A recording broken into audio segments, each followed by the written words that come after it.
Now we are joined by Marqueece Harris Dawson, LA City Councilman, who's acting as mayor until Karen Bass returns from a trip abroad today.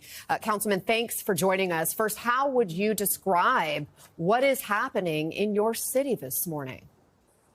It is absolutely cataclysmic. It is terrifying. It is bigger than anything we've ever seen. And we live in fire country.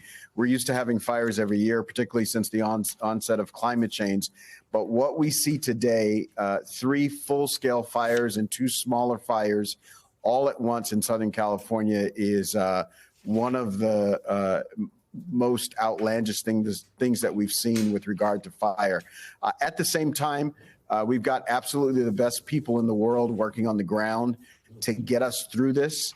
We're happy that dawn is finally here. We can see now, and we can get into neighborhoods, into areas that we couldn't when it was dark. And between the darkness and the smoke and the wind, we just couldn't make much headway. And so we're getting reports by the minute as to what's happening on the ground throughout Southern California, but especially here in LA. So what is the top priority right now for the city? Top priority is to do an assessment, make sure everybody's safe, make sure we can respond to the rescue calls that we are getting. There are folks who stayed back, did not evacuate in time. And so we got to make sure we prioritize human life. Then we do everything we can to save every structure we can, understanding that structures can be rebuilt, but we want to save as many as we possibly can.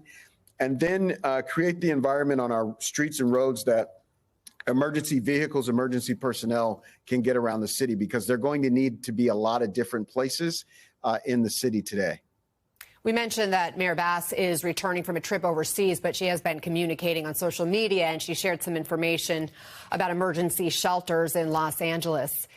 Is everybody, as far as you know, who needs to be evacuated at this point? And what kinds of resources are needed at these shelters?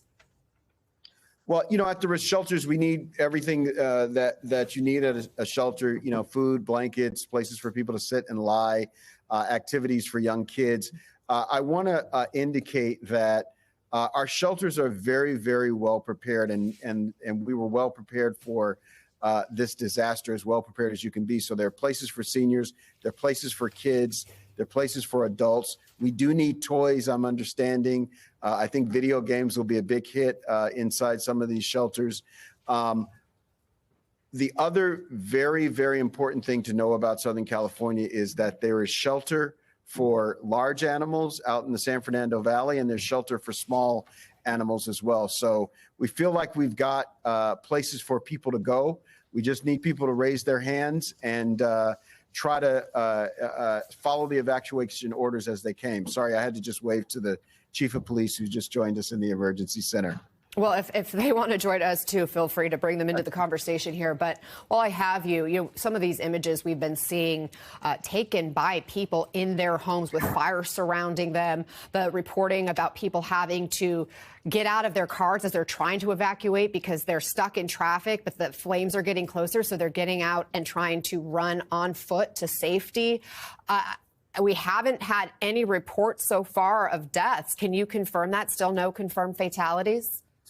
I am here in the center, Emergency Operations Center, getting up-to-the-minute reports. We've got no reports of fatalities, and we have very, very few reports of serious injury. We had a firefighter last night have a serious injury, but beyond that, there isn't much yet. We may learn more in the morning.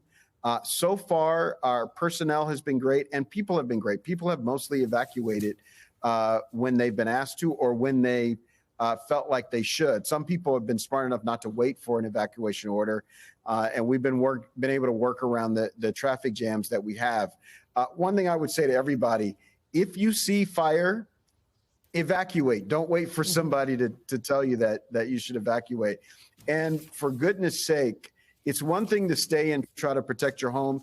It's another thing to stay to try to shoot video for TikTok or social media or something like that.